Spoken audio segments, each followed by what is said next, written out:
Welcome, and thank you for joining us today for the VACo Premier Partner Spotlight. I'm Dean Lynch, Executive Director of the Virginia Association of Counties, and I'm excited to introduce one of VACo's newest partners. Tony Raffa is Director of Business Development and Strategy of Savi. Savi is part of the NACo Edge program. Tony, welcome. Good to have you here. We look forward to learning more about what Savi is and how you can help solve the student debt crisis in America. Thanks, Dean. Excited to be here and talk about Savi and the work we're doing with many counties around the nation and the impact it's having on both the county itself, but of course their employees and in many cases their residents.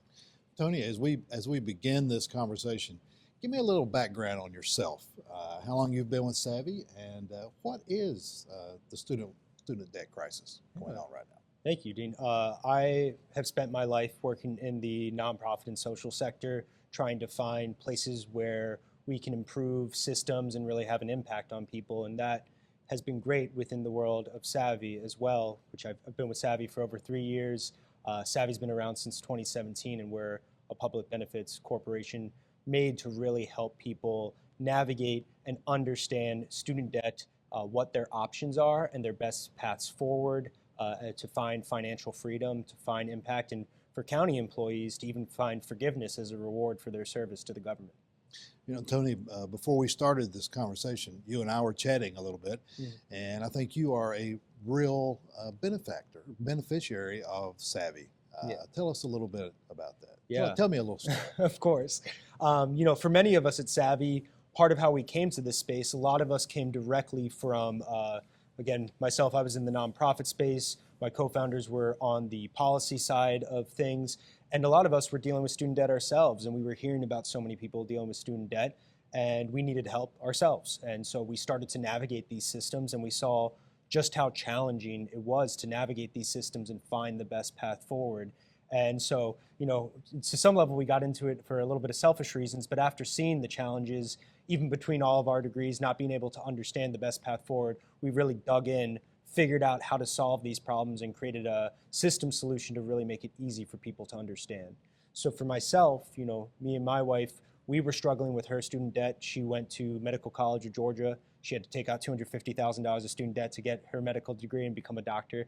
But with that in mind, we were really struggling with her monthly payment. So when she started out in her medical degree as a resident at GW Hospital, she was making $72,000 a year, but her student loan payment was $2,647 a month. So if you do that math, it's more than half her take-home pay. We could not afford it. Like 63% of the 45 million borrowers say they can't afford their monthly payment. But fortunately, we were able to use Savi to help us navigate a better option. It put us onto a federal repayment program where we now pay $261 each month. So really has just changed our lives, let us afford our payments, be able to pay our bills, and be able to breathe. But the other wonderful thing is because my wife works in the public sector, similar to many county employees who work across many of these different counties, she will qualify for public service loan forgiveness if she stays in the sector as a reward for her service to the public sector. And so with that in mind, she could qualify for almost $200,000 in forgiveness as a reward if she stays with public health care rather than going to private practice. So how does Savi work in that realm? I mean, do you all actually work with the borrowers to try to get student loan forgiveness or restructure loans? Yeah, so that's a great question. We work with both the employers and the borrowers because they both play a big role in this process. So many of the counties out there might already be getting some of these forms that we're talking about here today, these public service loan forgiveness forms. They usually get them to verify the employee's employment at the county. But between both employees having to navigate these systems, find the best combination of programs for themselves, as well as the county having to navigate this paperwork, it creates a lot of errors. So there's really been two big problems with these programs. One is out of all the people who qualify for the public service loan forgiveness program, only 18.4% of those who qualify even apply. And so this has life-changing effects for people just like me, but a lot of that we really need to raise awareness. And so I appreciate this conversation today to help raise that awareness. But then the other and maybe even larger issue is out of all those who apply, and millions have, only 5.43% of those who have applied throughout the history of the program have been accepted. And that tends to come down to misunderstandings around how the program works and a lot of paperwork errors between employees and employers. So that's why Savi likes to engage directly with the counties so we can automate this laborious work for their HR team, as well as both educate and automate the work for the employees as well. And what that leads to is Savi has an over 99% success rate on all the applications we send in. So really moves the needle in a big way through both education for everyone and automation of all the more laborious, confusing processes that go into this process. Now, Tony, in your travels around the country with all 50 states and working with county associations, in all these states, what have you found, I guess, why do counties really care about this? Yeah. I mean, from Virginia's standpoint, I think it's recruitment and retention. Yeah. But I mean, is that the general feeling among all state associations and all counties? Yeah, that's probably the biggest line through these many counties that we work with, where a big thing for them is seeing that so often it's hard to retain these and recruit these younger folks, especially those with these harder degrees. And so things like I hear about correctional officers, police officers, public defenders, any healthcare workers. So many of these people will come to the counties because they love to work in the public sector, but then often due to their debt have to leave and go to other jobs. And so they might get trained up at the county and then leave. But when they see this line of, okay, wait, I can utilize these programs to get on a federal repayment program and reduce my payment. On average, we're seeing county employees save over $2,000 a year. And if I stay with the county for 10 years, I'll see on average over $40,000 of forgiveness. That's what we see at Savi. That really changes the mathematical equation for them. And all of a sudden, they can really utilize that to empower them to stay with the county, to stay with the job they love, just like my wife. Okay. So not every employee that works for a county is eligible, correct? I mean, it would really be the county that has to buy into the program, the Savi program, correct? Or is it the individuals in each of the counties can sign up and be a part of this? That's a really great question. So the good news here is these programs exist through the federal government, right? So these programs are available to these people. What has been the challenge has been education and navigation of these programs, and that's really where Savi comes in. So for all these county employees out there, public service loan forgiveness is already available to them, right? It's something that exists.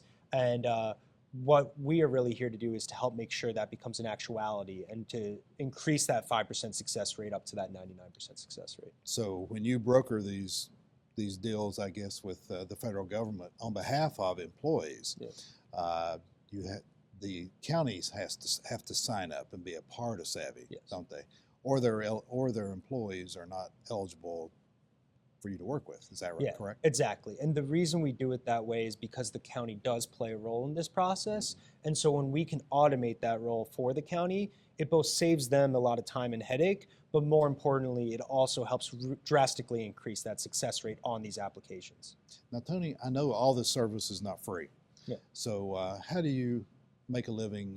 How does Savi get revenue from this process? Yeah, that's a great question as well. So as a public benefits corporation, Savi always puts our mission first. And part of that mission is really this education component we've been talking a lot about. So the great thing is Savi does offer this education and this guidance on your options for free. So counties can bring that service to their employees at no cost to the county so they can better understand everything they qualify for and what the best financial path forward for them is. How Savi keeps its lights on is we will often then charge for any employee who enrolls in the premium programs to get that help. So that's where we talk about the automation of applications for both the employee and for the employer, saving them time and money.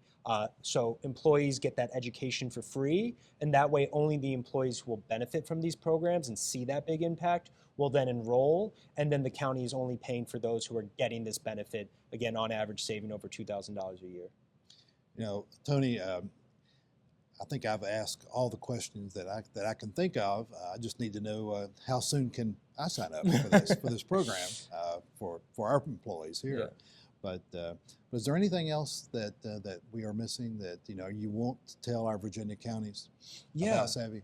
I think, some other things that I just want to highlight with everything going on right now that counties might already be hearing about and they might be feeling, and things that are coming down the path just due to policy changes and things of that nature is the biggest one that comes to mind is the fact that collections have restarted on student debt. So what many people don't realize is in 2020, there was a collections pause on student debt to help a lot of people who were struggling during that COVID time period. And that's been in place until the end of 2025. Now, since collections have restarted on student debt, we've seen about 1 in 4 borrowers go into delinquency, which is hurting their credit scores. And if they stay on that route for 9 months, they will then be put into collections. And we've already seen that happen to many borrowers as well. And so that's a big concern of mine. There's 45 million borrowers. Again, 1 in 4 are already delinquent, and 10% are 90 days past delinquency as well. And so really important that counties understand that they can assist their employees with this. No one needs to go into this delinquency. Everyone can qualify for these repayment programs to help them with their monthly payment. And what's even better for those county employees is when they pair those repayment programs with public service loan forgiveness, now they're getting qualifying payments towards that public service loan forgiveness. And after 120 of those payments, whatever debt remains is forgiven. And again, that's really what Savi's helping navigate, because oftentimes when people hear about the public service loan forgiveness program, we talk about it, and Congress, when they passed it, also talked about it as after 10 years of service, you get forgiveness. And that's the intention, but how it's measured is with 120 of those qualifying payments. So it's important that these borrowers know and understand they need to be on a repayment program, a qualifying repayment program. That's going to help them manage their monthly payments, just like me and my wife, and then they pair that with that public service loan forgiveness. Yeah. Well, thank you for being here, for chatting with me today, and we look forward to working with you and for the good of Virginia counties and for our employees going forward. Yeah. And we hope that that the Savi program will help us with our recruitment and retention of employees. Yeah, absolutely. Forward. So thank you. Yeah, thank you.